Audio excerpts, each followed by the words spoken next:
Hoje a gente vai falar de uma empresa que não é nenhuma novinha na Bolsa Brasileira, mas tem passado por uma grande transformação nos últimos 2 anos.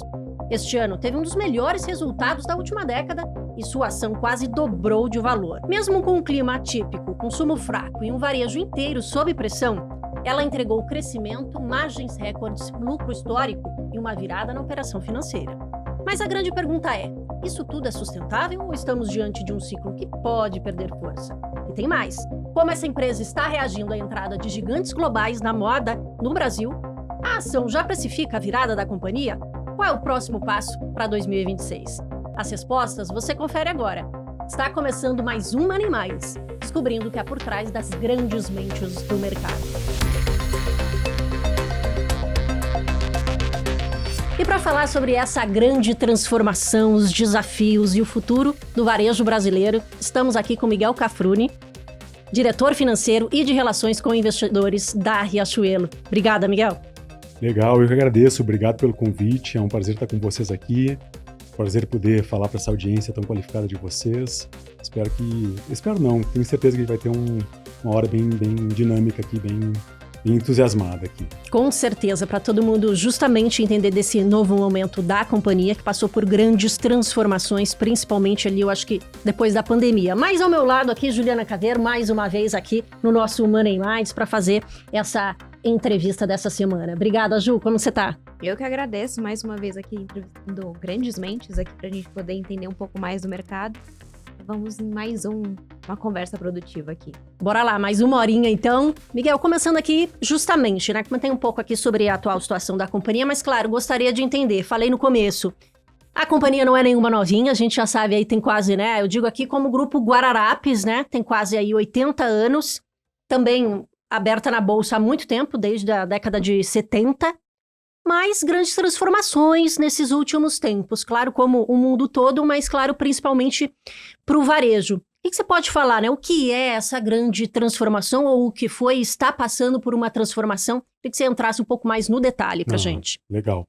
A gente está em transformação, né? Mas eu acho que o mais legal, assim, do que a palavra transformação é como a gente está fazendo esse processo, né? Acho que esse processo já não é tão recente assim, ele já começou há um tempo atrás, com a própria família controladora, né, que detém 83% do capital da companhia, de buscar profissionalizar mais a companhia, entender que a companhia cada vez estava mais complexa e maior, e precisava rechear um pouco o seu time com pessoas também de mercado, com uma visão de outros negócios, né, com outras experiências.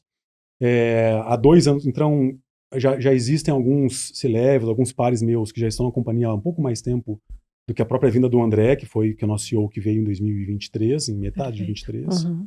Ele foi o primeiro CEO, ele é, na verdade, né, o primeiro CEO fora do ciclo familiar, né, dessa companhia que você falou que não é mais novinha, né, já temos 78 anos, então, basicamente, aí, há 76 anos, uma companhia muito focada na gestão mais familiar, ali, né, com membros da família. Hoje a gente tem membros da família no conselho, o que para a gente é um prazer e super importante, porque dá uma sustentação de visão de longo prazo, de uma estabilidade, né, do percorrer da companhia. E a gente usa esse termo transformação porque a gente está numa transformação, mas a gente está fazendo de uma maneira que é muito alinhada com a história da companhia. A gente está fazendo, na verdade, resgatando uma essência, as nossas origens, os nossos valores, a nossa cultura. É uma companhia muito rica, assim, de cultura, de valor, de história, assim, a própria vocação da companhia lá com o seu Nevaldo, que basicamente com 12 anos saiu do interior do Rio Grande do Norte para desbravar, né, o Brasil e o mundo, e com 12 anos teve a oportunidade de começar a história da companhia, e sempre com uma vocação de gerar oportunidade, gerar emprego e renda, gerar possibilidades. Então a gente tem muito orgulho dessa história, muito orgulho dessa trajetória, da maneira que a gente construiu isso há 78 anos atrás, né? Hoje nós somos o maior empregador do Rio Grande do Norte, empregamos mais de 30 mil pessoas na companhia como um todo e mais de 10 mil pessoas só lá no Rio Grande do Norte. Nós nascemos lá, é o nosso berço, é a nossa origem, a gente tem muito orgulho dessa raiz. E essa transformação passa muito por isso, por a gente estar resgatando, olhando para trás, o que nos trouxe até aqui.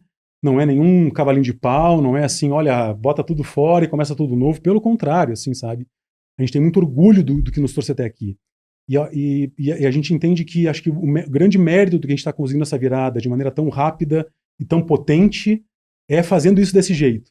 É olhando para trás, pô, o que foi a marca, com quem ela se comunicou. Então você pega, por exemplo, dá um exemplo da marca aqui agora mais recente. Poxa, a gente patrocina a Rebeca e já investe na Rebeca Andrade há alguns anos. Muitos anos, antes ela ganha medalha. Uhum. Pô, mas isso começou lá atrás, há 40 anos atrás, com o Flávio Rocha pegando toda a verba de marketing daquele ano, investindo no Ayrton Senna, com a marca Pool, quando ele ainda era piloto, antes antes da Fórmula 1, sabe? Assim, então, é uma companhia que tem essa vocação de investir, de olhar para o futuro, de olhar para muito mais longo prazo. Então, e aí a gente casou um novo management que tenha também essa visão, né? A gente vem com esse respeito, com essa visão de olhar para o futuro, respeitar o passado. Por isso que a gente está, né, conseguindo resultados bons tão rapidamente. Não só por isso, mas porque a companhia tem muita riqueza de coisas para explorar. Né? Muitos ativos, muita história. Você pega, assim, por exemplo, o André fala uma frase muito legal, assim, que ele usa até hoje. Ele fala assim, poxa, ele usa com alguns investidores às vezes e fala assim, poxa, hoje eu estou mais animado quando eu entrei. E é verdade. A gente está mais animado hoje do que quando a gente entrou, porque a gente vê cada vez mais oportunidades, cada vez mais possibilidades, cada vez mais coisas legais de alto impacto e para o futuro para fazer, sabe? Isso que nos motiva todos os dias, isso que nos faz a gente continuar esse legado de 78 anos, e com essa motivação de que a gente saber que a gente já fez um caminho, né? A companhia já tem uma mudança de patamar, de resultado expressivo nos últimos 2 anos, né? Mas que a gente olha para o futuro e ainda cada vez está mais animado e vê que tem muita gasolina no motor ainda para a gente continuar acelerando e avançando, e tem muita clareza, muita estratégia, muita disciplina na execução. Então a gente segue muito confiante, muito animado, né? Que bacana, Miguel. E gostei bastante quando você comenta aí, né, de resgatar essa história, mas também sempre olhando para o futuro, pensando na empresa hoje, né? Onde que ela está hoje, né? A gente está falando aqui de uma transformação, mas queria assim, né, onde que ela está hoje, vamos dizer assim, né? O que mudou? Como é que vocês estão olhando um pouco para frente? Claro, a gente vai falar mais de futuro, mas olhando no atual cenário, em que panorama vocês olham para a Riachuelo hoje? Como que ela está hoje? A empresa, assim como grande parte das varejistas, para não dizer todas, né, a empresa, né, ela veio muito machucada da pandemia. Assim, o varejo sofreu muito, muitas empresas acabaram se alavancando, se endividando demais nesse período. Então, eu diria que a gente, quando a gente entrou na empresa, a gente recebeu 2 grandes missões, assim, basicamente. Né? A primeira é, olha, precisamos desalavancar a empresa. Né? A empresa, historicamente, nunca teve esse patamar de dívida, esse patamar de alavancagem. A família, né, os acionistas controladores, muito preocupados com um nível de endividamento que bateu quase 3 vezes EBITDA, né, em 2022, 2023. Uhum. Poxa, precisamos redefinir ou realinhar as nossas vocações, os nossos diferenciais competitivos e focar no core business, focar no que a gente faz bem. Né? Acho que o seu Nevaldo, como todo bom empreendedor, e como todo bom empreendedor que tem a audácia, a coragem de ir lá e fazer acontecer, a gente abriu muitas frentes. E o próprio varejo, assim, eu acho que de uns 10, 15 anos para trás, também tinha muitas coisas na moda, né? De criar muitas coisas, de fazer muitas coisas, e eventualmente muitas coisas não geram caixa, não dão certo, não são sustentáveis. Então a gente falou, poxa, vamos fazer o básico bem feito, vamos voltar a fazer bem o que a gente tem vocação para fazer bem. Poxa, o que a gente tem vocação para fazer bem? Poxa, a gente tem uma fábrica. Né? Nossa fábrica é a maior fábrica da América Latina, são mais de 40 mil metros quadrados de fábrica, sabe? Assim, como eu falei, a gente emprega mais de 11 mil pessoas diretamente na fábrica, fora um trabalho lindíssimo que a gente faz para o Sertão, no interior do Rio Grande do Norte, né? Desenvolver pequenos produtores, pequenas fabriquetas de costura ali e tal. Então, poxa, a gente produz muito bem. É uma vocação da companhia. A gente nasceu como confecção. A gente fala Guararapes Confecções S.A. Nossa empresa é Guararapes Confecções S.A. O ticker na bolsa é Guar 3, né? Uhum. Então, poxa, a gente produz muito bem, a gente faz muito bem. Pô, então vamos usar melhor essa cadeia, vamos fazer essa cadeia ser cada vez mais integrada ao nosso negócio, né? Pô, qual é a outra vocação? Poxa, a gente tem mais de 400 lojas do Brasil, 430 lojas do Brasil. Só da Riachuelo, que é a nossa principal marca, são mais de 340 lojas no Brasil.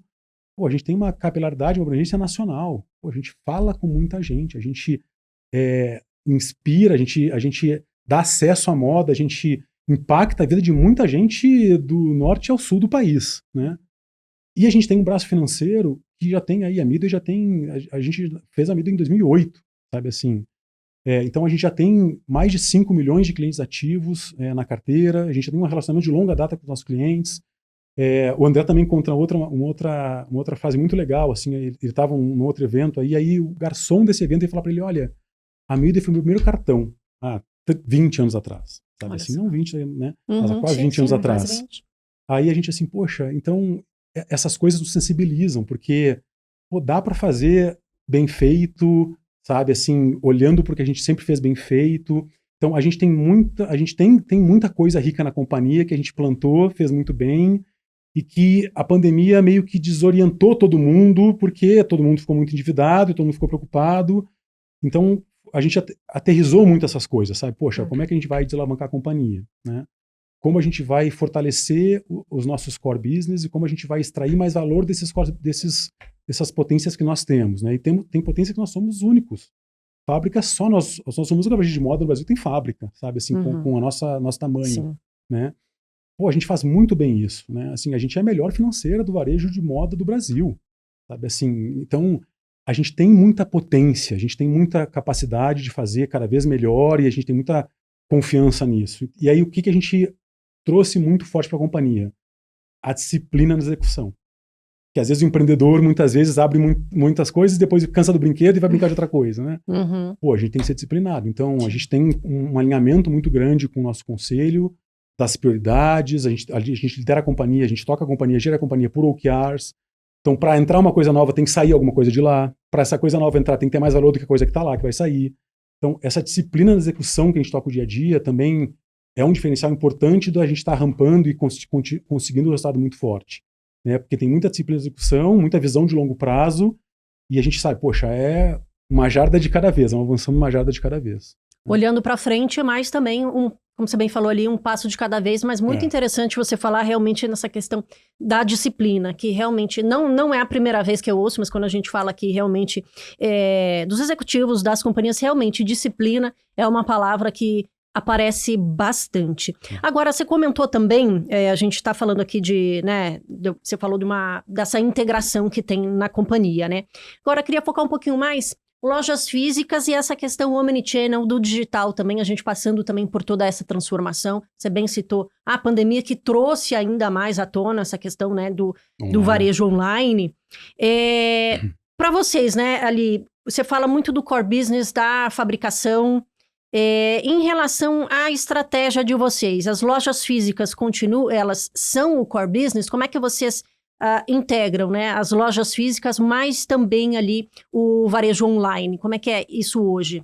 Os nossos canais são os nossos core business, né? Assim, a Riachuelo, marca, canal com uma grande parte da produção própria é um dos nossos core business, assim como a financeira, né?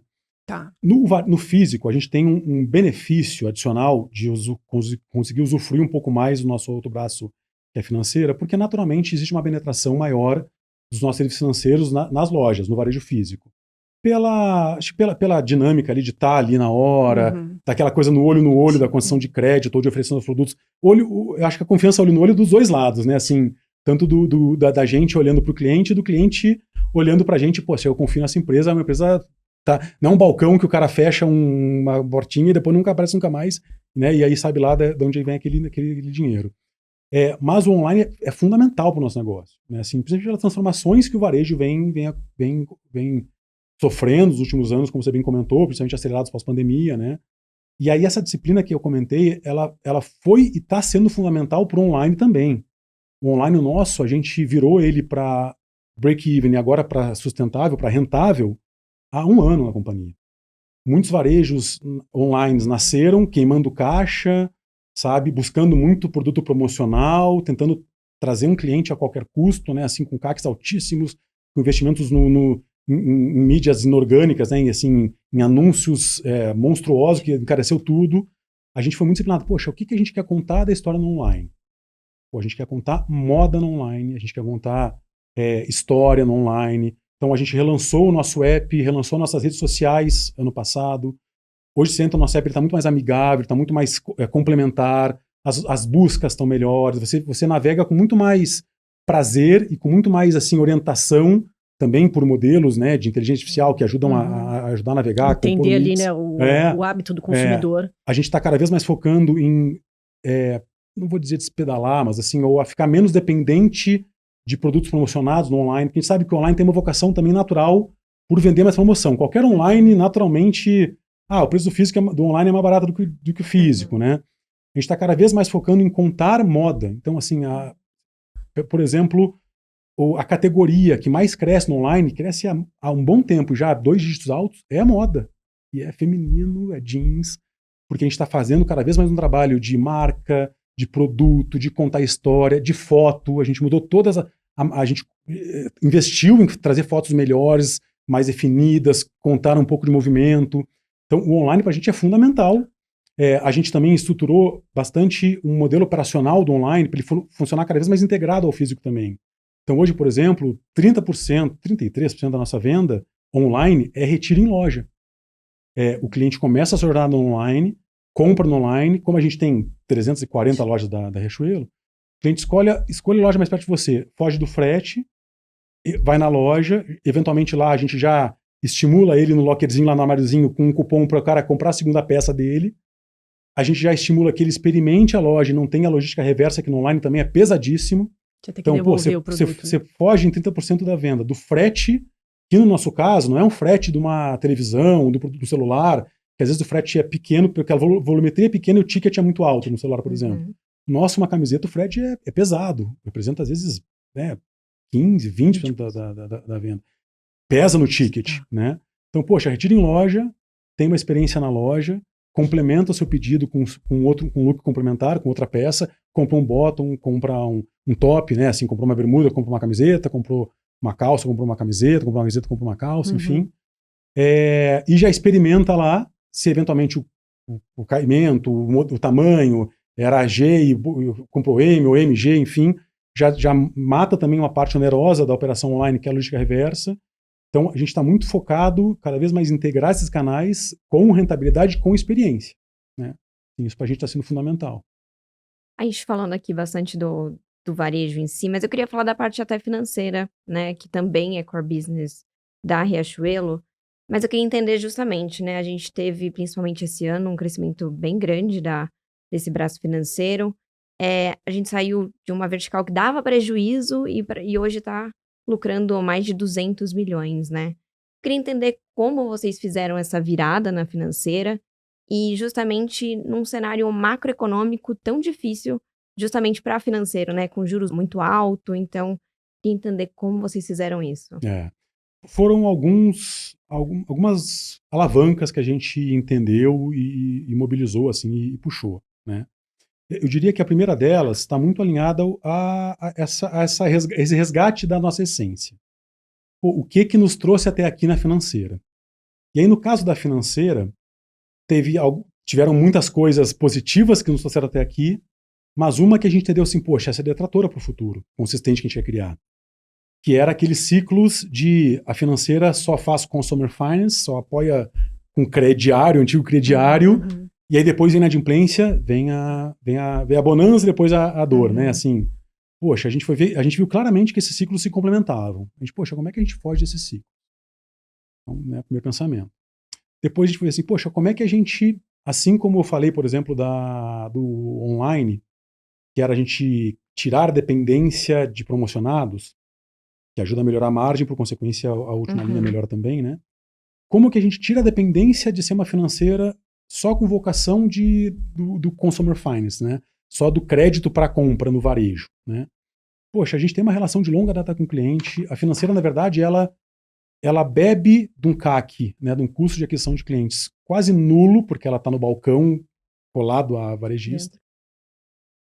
E o produto financeiro, crédito para o consumidor para comprar, esse é o menos rentável, né? Você entender a rentabilidade para o produto. Então, por isso que financeiras, normalmente as varejistas focadas nisso sofrem muito, né? Pô, como é que a gente... Então, e aí a gente foi ver assim que no passado, outras coisas positivas, pô, a gente já experimentou vender alguns outros produtos complementares, adjacentes, adicionais e complementares ao crédito, poxa, empréstimo pessoal, seguros e assistências, por exemplo, um seguro odontológico para o cliente, um seguro prestamista, se o cliente eventualmente perder o emprego ou tem invalidez, tem um seguro prestamista que cobre a prestação ou cobre a dívida dele. Seguro wallet, por exemplo, se o cliente for assaltado, perder a carteira, celular, enfim, o cliente tem uma cobertura. A gente foi ver que tinha uma confiança muito grande do nosso cliente, do cliente da financeira, aí direto falando, com a financeira, que proporcionou que a gente começasse a experimentar esses produtos. São produtos muito mais rentáveis, alguns deles com uma alocação de capital infinitamente desproporcional, menor do que o crédito, por exemplo, né? E então a gente criou e foi acelerando, foi desenvolvendo outros braços financeiros, outros produtos financeiros, complementares a somente o crédito, né? Então a gente consegue continuar crescendo à luz desse braço de crédito. E outra frente importante, que aí vai muito da disciplina que a gente falou, a gente não pode gerir a financeira à luz do varejo. O varejo não pode ir bem por causa da financeira, porque a financeira deu mais crédito, deu menos crédito, ou porque abriu a torneira, como se fala no mercado, ou fechou a torneira de crédito. A gente tem que ter nas nossas modelagens a prova de... Então, assim, a prova de como o varejo está performando. Então, no comitê de crédito, sou eu, como CFO, o nosso CEO do braço financeiro, que é meu par, que é o Francisco, o Fran na Midway. Então, a gente gera a financeira totalmente apartada do varejo. A gente não toma decisões na financeira em função da venda ou em função de entrar num mercado. Por exemplo, a nossa modelagem de expansão de loja, a gente não olha para expandir loja com a financeira dentro do deal. Apesar de no business ela adicionar bastante rentabilidade. A gente, o varejo tem que se manter sozinho. Ele tem que ter tiro, ele tem que ser rentável, ele tem que dar retorno standalone. A financeira entra, dependendo da região, ela tem até mais capacidade de entrar, por exemplo, na região não, mas nas classificações de loja, que a gente faz lojas high, medium e pop, né, low. Em lojas low, são clientes eventualmente com uma faixa de renda menor, com um comprometimento mais, com uma dependência maior de crédito, mais propenso e volátil a outros produtos. Nesses a gente tem uma apresentação maior, mas a gente não olha isso para aprovar loja. A gente aprova a loja, nossa vocação de vender roupa tem que dar certo, né? Perfeito. Então a gente também tem esses pilares da disciplina de olha, faça chuva ou faça sol, tem a venda ou não tem a venda, a financeira tem vida própria. Essa disciplina que a gente tem, né? Então você pega, por exemplo, a penetração do nosso cartão, que é o Private Label, que é o cartãozinho da Midway, nas vendas do varejo. Quantas vendas do varejo vêm da financeira? Esse número está estável há um ano. 30%, 32%, eventualmente tem vezes da 29%, porque, poxa, a gente modela a financeira em função da capacidade daquela carteira de performar, de responder, de ser assídua, dentro do nosso apetite combinado e alinhado. Então, a gente vem crescendo aí, nos últimos 2 anos, se pegar os 9 meses de 24, até onde a gente divulgou, com os 9 meses de 25, a gente está botando 10% em cima de 10%. A gente cresceu 10% o varejo em 25 e 10% em 9,6, 10,6, vai, arredondando.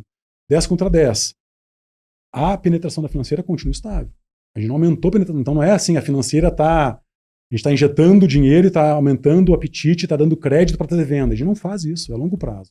Sabe assim, a mesma coisa a margem bruta. A gente está há 8 trimestres expandindo a margem bruta. No último trimestre a gente expandiu 2,5 pontos percentuais de margem bruta de vestuário. A gente atingiu margem histórica na companhia. Tem outros números históricos para a gente, durante a conversa, falar. Mas de margem bruta, por exemplo, a gente atingiu a maior margem do segmento no terceiro trimestre. Para a gente é um orgulho e que era uma grande ambição nossa por ter a fábrica. A gente não se conforma ainda, né? Porque foi um trimestre, né? A gente não se conformava de, poxa, como é que a gente tem a fábrica e não tem a maior margem bruta do varejo? A gente atingiu no terceiro trimestre a maior margem bruta do varejo. A gente não abriu mão de, olha, vamos crescer 1,5 ponto a margem ao invés de 2,5 e vamos fazer 20% semi-store de venda. Sim. Não. Se é para fazer 7,3 semi-store de venda, é 7,3. Se é 2,5 de margem, é 2,5 de margem. Não é 2 de margem e 9 de semi-store. Ou 1 de margem e 10, 12 de semi-store. Não. É 7,3, é 2,5.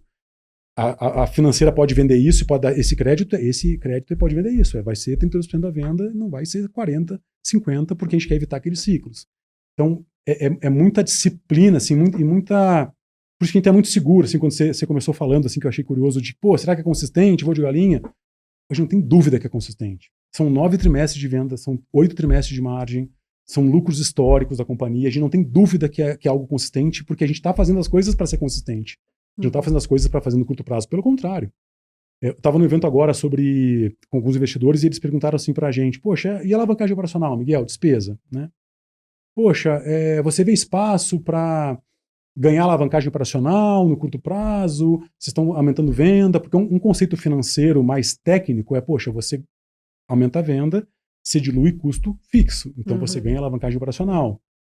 A gente está olhando no longo prazo. A gente entende que a nossa alavancagem é uma alavancagem consistente para o nosso negócio. A gente já fez um trabalho de ganhar alavancagem nos últimos 1 ano e meio, 2, ganhou 1,5 ponto de alavancagem operacional. A gente está olhando no longo prazo. A gente quer uma empresa consistente para o futuro. Então, a gente está devolvendo grande parte do crescimento de vendas, não pensando no curto prazo em ganhar alavancagem agora. A gente está investindo em áreas. Essa transformação que a gente falou demanda energia, demanda gente. O André tem 11 reports. A gente acho que talvez 3 ou 4 C-level, a gente independencializou nos últimos 2 anos da vida do André. Pessoas que eram segundo ou terceiro layer no nível decisório da companhia, agora está no nosso lado uma camada abaixo do André. Marketing, supply chain, produto, moda. Eram pessoas, né, no segundo ou terceiro nível. Agora é o primeiro nível da companhia. Isso demanda energia, demanda recurso, demanda investimento de despesa. Pô, a gente não está abrindo mão de fazer isso. Então, o nosso compromisso é continuar crescendo para continuar subsidiando uma companhia de longo prazo e não focando no curto prazo, seja para o varejo, para a financeira, para o digital, canal que seja, né, ou para o negócio que seja. Pra gente só fechar aqui essa parte mais falando da Midway, eu queria entender, justamente você trouxe que a ideia é que ela se sustente sozinha e que ela, tanto o varejo quanto a parte financeira, elas sejam meio que independentes ali, cada uma com a sua. Isso abre espaço para uma separação estratégica de ambas ali, até uma futura listagem da Midway? Não, a gente não vê isso. A gente tem muita clareza nesses dois cores que nós temos, que é o braço de varejo de moda e o braço financeiro. Assim, são potências que nós temos dentro do nosso negócio, a gente não abre mão de tê-los, assim como a gente não abre mão de ter a fábrica, assim, não passa pela nossa cabeça. A independência, o standalone que nós comentamos, é para tomada de decisão, é para a coisa não ser, por dia a dia, não ser influenciada. Para uma reunião de vendas, por exemplo, a pessoa de operações olhar para o cara de crédito e dizer, tem que dar mais crédito para o meu negócio. Não é. Essa discussão não tem. É disciplina, sabe assim? Então, é muito mais para tomada de decisão do que para pensando no movimento estratégico. Não, de modo algum. A gente tem muito claro que um diferencial importante e competitivo nosso, além da fábrica, é o braço financeiro. Como eu falei, é a melhor financeira do varejo. Eles combinam muito bem, eles bebem de uma fonte muito boa juntos.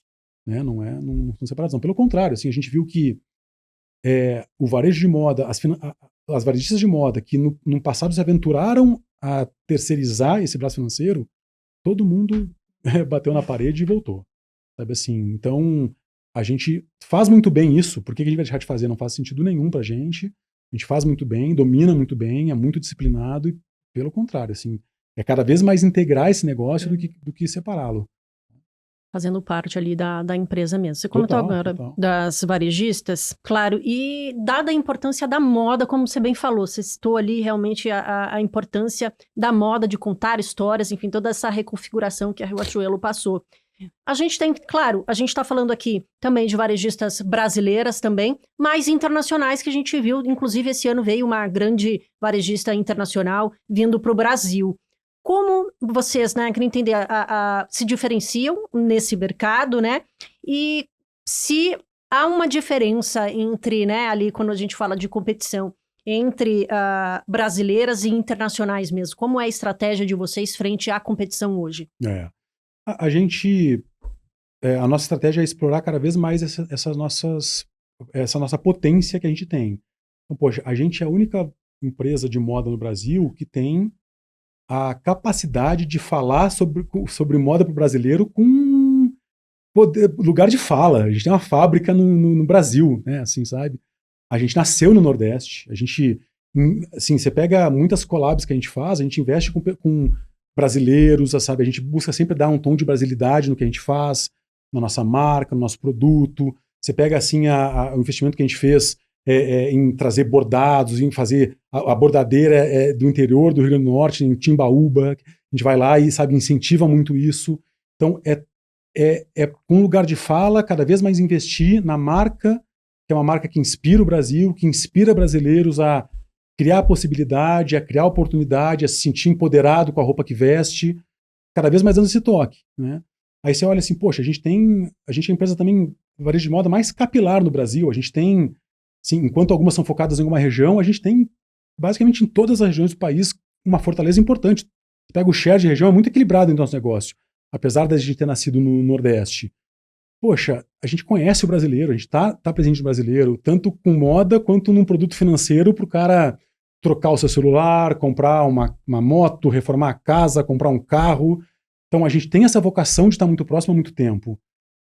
A gente tem que ser diferencial cada vez mais importante para o consumidor olhar e dizer, não, pô, nessa marca eu confio, nessa estrutura eu confio. São caras que investem no Brasil, são caras que exploram o Brasil, são caras que criam moda no Brasil para brasileiros, sabe? Então, para a gente isso é fundamental, ter essas potências cada vez mais sendo exploradas, que a gente entende claramente que nos diferenciam, né, assim, eventualmente de fora. E eu vejo assim, a gente vê, na verdade, né, cada vez mais o Brasil tem se orgulhado mais do Brasil, sabe? Uhum. Assim, por muitos anos a gente costumava olhar de fora, tudo que é de fora é melhor. Tudo de fora tem mais qualidade, ou é mais moderno, ou é mais legal. Poxa, a nossa fábrica no Brasil, você pega uma camiseta, por exemplo, a gente faz teste cego.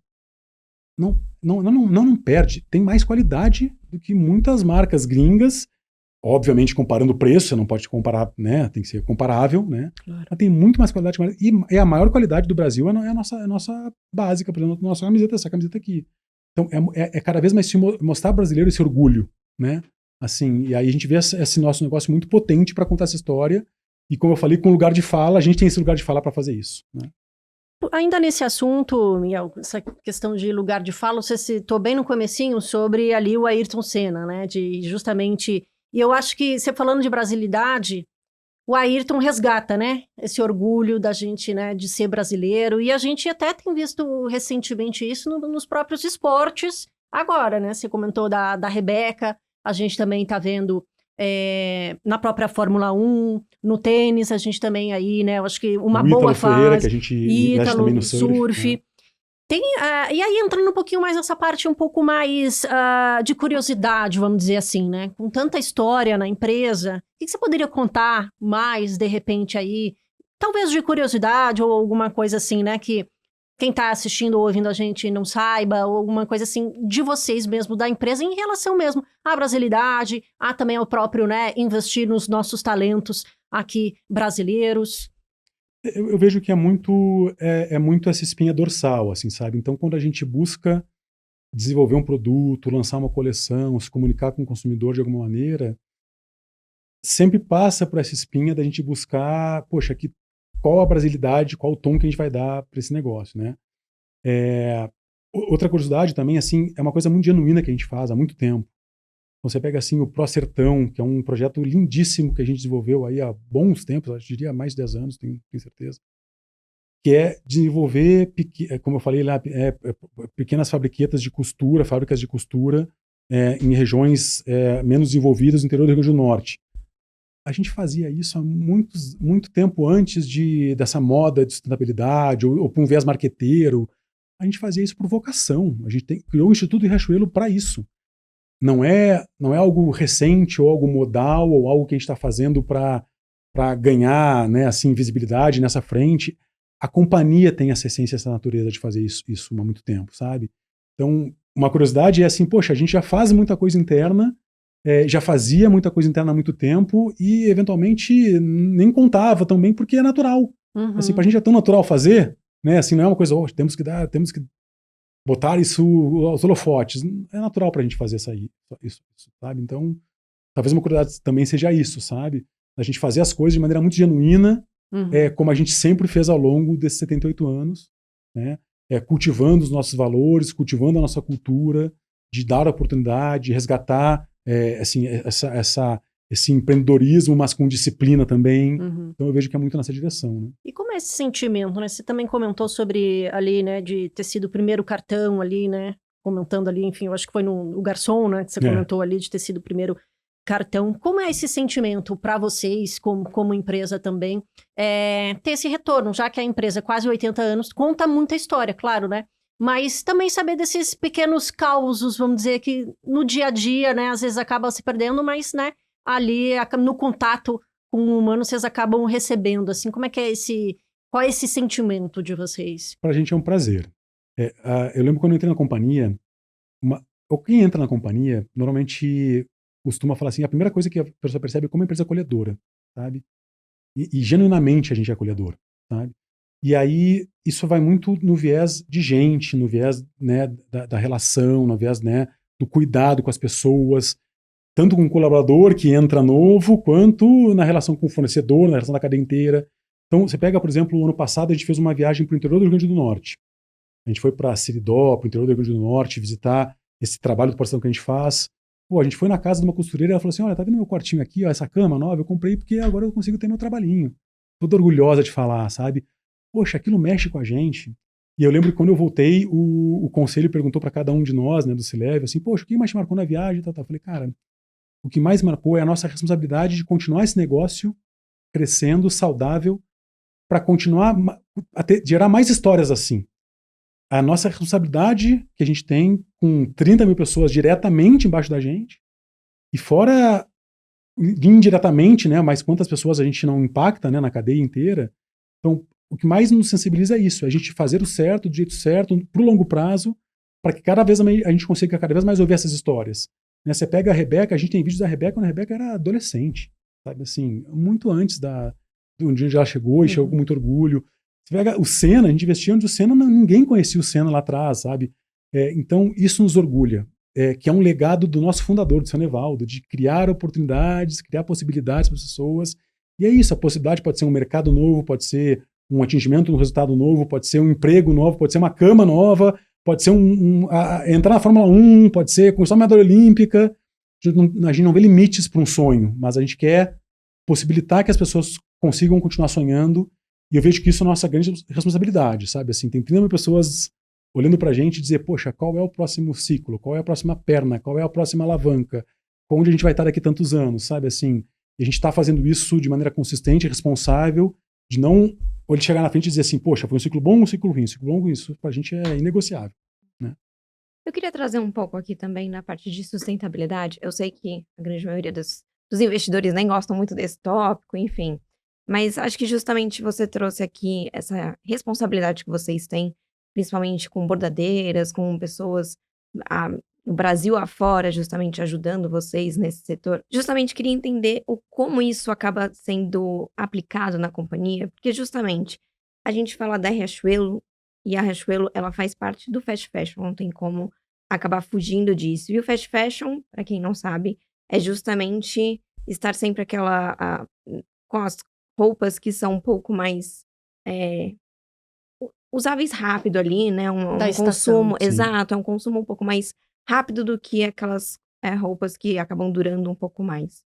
E eu queria entender como essa dualidade, né, de vocês ajudarem, tanto nessa parte mais sustentável, quanto ser uma empresa de fast fashion acaba acontecendo no dia a dia, e como vocês acabam trazendo um pouco mais essa questão para dentro da companhia, no sentido até de melhorar essa produção. Pô, muito legal a pergunta. Assim, pra gente, dentro dessa transformação que nós falamos, uma das grandes transformações foi a criação de uma diretoria de sustentabilidade, né? Também ali requer despesa e requer investimento. A gente trouxe mais protagonismo para essa cadeira, a gente gerou uma independência para essa cadeira. Primeira missão, poxa, o que a gente já faz genuinamente, né? Então, tudo que a gente falou, assim, da Procertão, de todas isso que ao longo da nossa história a gente já vem semeando, já vem plantando há muito tempo, né? A gente vem cada vez mais desenvolvendo algumas frentes muito, muito importantes para a gente. Então, por exemplo, a gente resgatou a produção do algodão na região do interior do Rio Grande do Norte. Teve uma praga chamada bicudo, devastou a plantação de algodão pelos agricultores da região e eles migraram para outra cultura. A gente fez um trabalho de resgatar, além de ajudar a dizimar essa praga, a resgatar o orgulho do agricultor a voltar a produzir algodão. Hoje ele consegue equilibrar, num período do ano ele planta algodão, no outro período ele planta outra cultura. A gente já usa hoje, já começou e já está acelerando cada vez mais a potencializar e usar algodão agroecológico com menos agressores em alguns produtos nossos. A gente criou, junto com uma marca super importante para a gente, que inclusive foi aqui, a gente investiu no ano lá atrás, chamada Pool, que é para o público mais jovem, mais jeans, mais despojado. A gente criou um projeto chamado Pool Loop, que a Pool é uma marca que a chamada dela é Vai, Veste e Vai. Na Pool Loop é veste, vai e volta. Então, assim, poxa, que você traz um produto, você recebe um incentivo para comprar um novo material do seu produto. Então, a gente entende que é uma cadeia um pouco mais agressiva no seu contexto histórico, né, do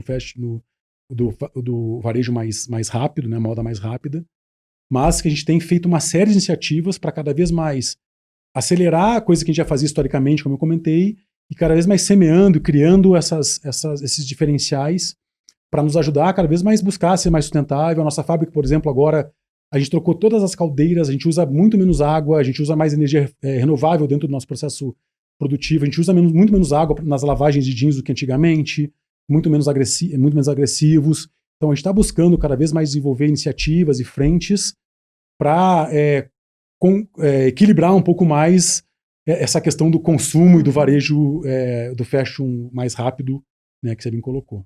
Perfeito.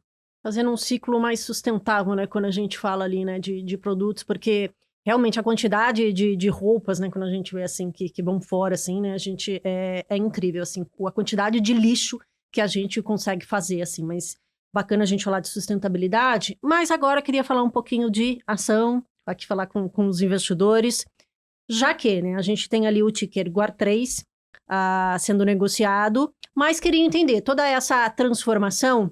Mas, e também, na verdade, né, a ação quase dobrando de valor em 2025. E um pouco da sua avaliação sobre justamente a precificação da ação e se já, vamos dizer assim, já precifica essa virada da companhia, como é que vocês estão olhando mais, né, como o investidor olha para a ação está respondendo, um pouco da sua análise, principalmente agora de 2025. Eu vejo que o mercado de capitais, ele não está num ciclo... Ele está num ciclo super desafiador. Né? A gente tem instabilidades macros, a gente tem governos, a gente tem internacionais, inclusive, assim, com bastante... que geram uma certa instabilidade, né, assim, para o investidor. E a gente vem mesmo nesse cenário conseguindo desempenhar, né, um crescimento muito forte, assim, uma expansão no valor da ação. É difícil você ouvir, eu imagino que seja difícil você ouvir, para quem está dentro de uma empresa, se perguntar isso, a gente nunca vai achar que está precificada, sabe? Assim, a gente tem muita confiança de que está fazendo coisas sustentáveis e de longo prazo. A gente vê a ação respondendo, claro que essa expansão aí de crescimento de 90% na ação do começo do ano, obviamente nos deixa animado, mas a gente tem uma expectativa de mais. Você pega relatório das grandes casas aí que nos tem TPs e tem recomendações que direcionam a gente, né, para buys e para TPs mais interessantes.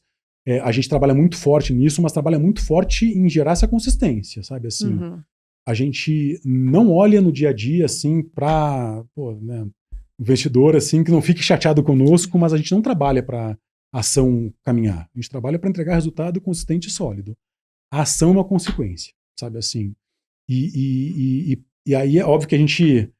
ao longo do dia dá uma olhadinha ali, dá um bisu, ver como é que tá, mas a gente olha muito a longo prazo. A gente tem muita clareza, confiança, muita estratégia, muita disciplina de que a gente está fazendo no longo prazo. Então, uma hora vai começar a andar dentro do que a gente imagina.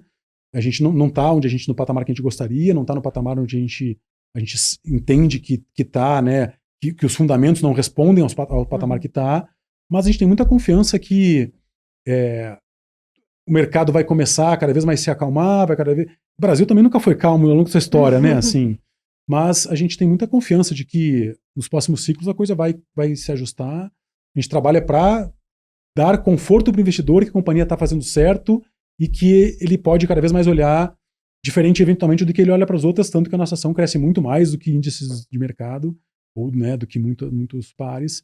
Isso pra gente, eu acho que para isso que a gente trabalha, essa gestão que a gente trabalha.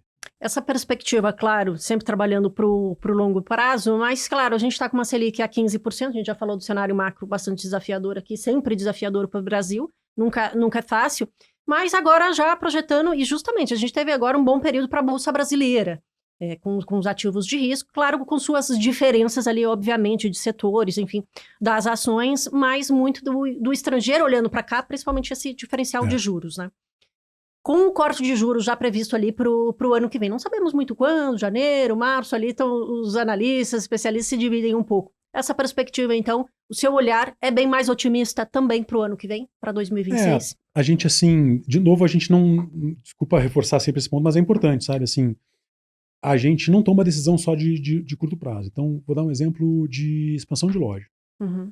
A gente abriu, em 2024, uma Riachuelo. A gente está abrindo esse ano 6 Riachuelos. A gente a partir do ano que vem, vai começar a abrir, a gente imagina algo perto de 15, entre 15 a 20. Não fechamos o orçamento ainda, mas devemos caminhar nesse pacing a partir de agora.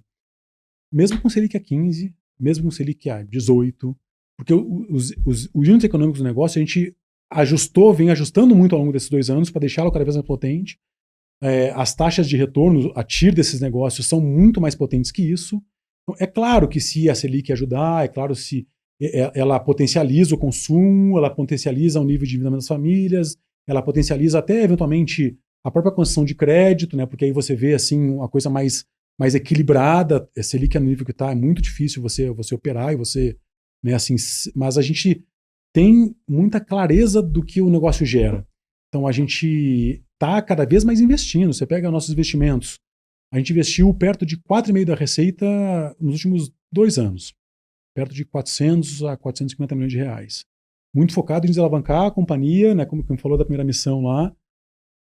Agora a gente está já, esse ano, partindo para 6, 6,5%. No ano que vem, algo até mais que isso pelas lojas novas que a gente vai acelerar, mesmo com Selic a 15%, porque a gente tem bons retornos. A gente tem confiança que o negócio está performando bem, vai continuar crescendo bem. A gente tem o unit econômico do negócio está muito azeitado. Então não tem por que a gente não acelerar ou porque a gente não se sentir confiante.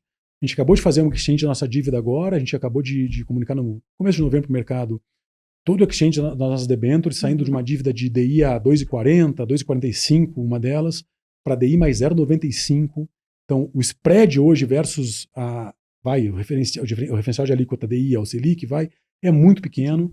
Com o nosso nível de lucro, grande parte disso a gente já defende no tax shield.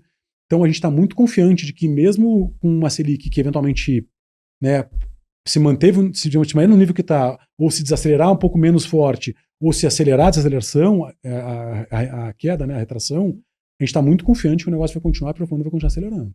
Justamente, eu trago essa questão da Selic, porque é o principal. Quando a gente fala de varejo, principalmente, claro, a gente entende dos fundamentos da companhia, mas também que o macro, os juros impactam ali diretamente. Mas, então, tá bem, vamos dizer assim, a perspectiva é bem mais otimista, então, porque a gente tá falando aqui, então, na verdade, a gente tá vendo até essa reprecificação ali dos juros para 12% no final ali de 26. Então, isso tende a melhorar um pouco. Mas vai lá, Ju. Eu quero tomar aqui a frente dos investidores também, que aqui a gente acaba pegando um pouco o time deles, justamente para perguntar de dividendos, né? Acho que é um assunto que justamente a gente tem bastante procura aqui no site. E aí a gente vê que a Riachuelo entregou, né, dividendos agora em agosto, mas a gente quer saber mais. O que tem mais? Ano que vem, como é que vocês estão se preparando para justamente entregar mais valor para o acionista? A gente entende que uma companhia saudável, ou assim, ótima, é uma companhia que cresce, que gera resultado, que investe no longo prazo e que também paga dividendos. A gente acha que essa arquitetura, assim, essa engenharia harmônica, né, assim, essa engrenagem harmonizada é o melhor equilíbrio. É óbvio que a gente voltar a pagar dividendos, né, assim, versus alguns anos que deu prejuízo na companhia, nos honra bastante a gente poder devolver um quinhão ali para o acionista que está lá botando o seu recurso para acreditar na nossa gestão, acreditar no nosso longo prazo. Então a gente acha que vai ser a tendência é de se manter esse equilíbrio. A gente não vai deixar de investir no longo prazo para focar num curto prazo de dividendos, também não vai focar só no investimentos e não vai pagar dividendos. A gente entende que o equilíbrio é saudável. A gente vem, o negócio como um todo, ele tá muito tracionado. Então a gente gerou nos últimos 2 anos 2 bilhões de caixa, se pegar os 2 anos acumulados, quase 2 bilhões, 1 milhão e 900. Esse ano a gente vai gerar caixa de novo, mesmo crescendo, mesmo acelerando a companhia. Então a gente entende que potencialmente essas coisas vão caminhar juntas. A gente não vai deixar de investir e não vai deixar de pagar dividendos. Tem um equilíbrio ali importante para a estrutura de capital, para a gente ter melhor nível de endividamento, que já saiu de 2,5, 2,8 para 0,5, para meio agora, né, vezes EBITDA, para 0,5 EBITDA. A gente entende que esse nível de alavancagem para a gente de meio ponto, meia vezes EBITDA, é uma estrutura mais equilibrada para um ponto ótimo ali de WACC, de retorno. Até 6 meses atrás, a gente estava falando um pouco diferente disso, porque a gente tinha uma dívida de DI mais 2,40, então a 2,40 não dava para ter meia vez de EBITDA. A gente estava muito focado e versando sobre chegar a 0. Agora a gente entende que meia vez é um equilíbrio bom, é um equilíbrio saudável para a gente ter um WACC também interessante. Então, eu diria que para frente devemos ver uma companhia que continue investindo no longo prazo, aumenta seus investimentos em loja, expansão, reforma, tecnologia, mas que também volta a pagar dividendo e volta a ter esse equilíbrio saudável para o investidor, né, para o acionista. Antes só da gente passar aqui para o futuro, eu queria que você fizesse um resumo em uma frase, assim, ou uma palavra, como achar melhor, como foi esse ano da Riachuelo, da Guararapes. Recorde. Se fosse uma palavra, eu diria recorde, sabe? Mas porque a gente vem a cada trimestre batendo cada vez mais recordes, né?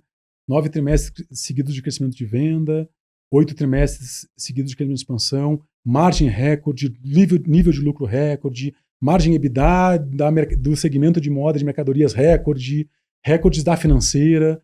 Então, para a gente, essa palavra define um momento importante da gente, mas de maneira alguma a gente está deslumbrado com isso, sabe? Assim, a gente está, pelo contrário, assim, com toda a transparência, a gente não imaginava nada diferente disso, porque a gente trabalhou para isso. A gente está trabalhando para continuar entregando bons resultados, continuar com muita disciplina, continuar com muito foco na execução e para, quem sabe aí, continuar quebrando alguns recordes. Claro que cada vez a barra sobe mais, né? Mas a gente espera continuar entregando bons resultados, continuar performando bem, porque a gente está trabalhando cada vez mais para isso, né? Recorde está aí para ser quebrado. Né? Recorde está aí para ser quebrado. Quem diria que seu Nevado com 12 anos ia sair, né, assim, do interior do Rio Grande do Norte para desbravar e para criar o que a gente tem hoje, né? Então, com certeza. Né? Quebrou barreiras, né? Quebrou paredes. Paradigmas, é isso mesmo. E partindo para o futuro, claro, você falou bastante aqui sobre essa visão de longo prazo, mas olhando, né, para frente, qual que você considera, assim, ser o maior desafio da Riachuelo?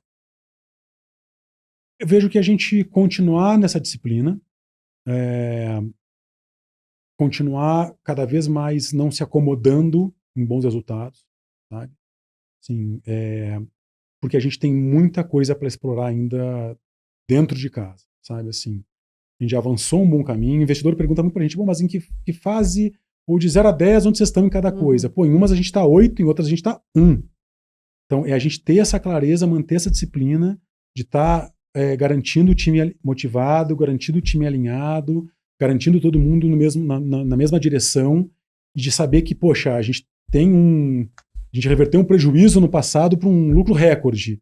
Pô, mas ainda tem muita coisa para fazer. Ainda tem muito caminho para percorrer, a gente tem muita alavanca para ainda cada vez mais. Algumas são refinar, né? São lapidar, polir, outras são botar de pé mesmo, sabe assim? Então a gente ter essa disciplina de continuar focando naquilo que gera valor e não se conformar enquanto a gente não chegar na nota 10 e quando chegar na nota 5, 6, começar a desenvolver outras alavancas para lá na frente, né, assim, que nem agora, assim, a gente tem umas que estão 1 ou 2, por quê? Porque outras já estão no 8 e 10, então a gente sempre tem que estar renovando o negócio, sempre tem que estar olhando quais são os nossos diferenciais lá para frente, como a gente vai estar construindo uma companhia cada vez mais pujante, cada vez mais ativa, e acho que o desafio, eu vejo muito isso, assim, da gente saber navegar bem, não se dispersar e continuar com essa disciplina de cada vez mais estar focado nas alavancas que a gente tem muita clareza para conquistar. E qual é a Riachuelo de 2030, 40, 50? Olha, eu não vejo muito tão diferente do que é hoje, sabe? Assim, porque a gente tem muito orgulho do que a gente fez nos 78 anos. Então, assim, não vejo a gente sendo uma Riachuelo totalmente diferente.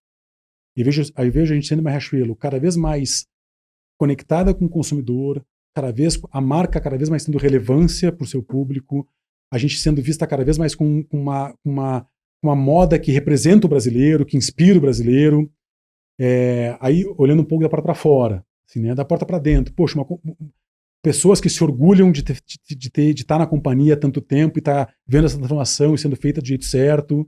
O investidor vendo a companhia cada vez mais sólida, consistente e que gera muito valor e tem muita clareza para onde quer chegar.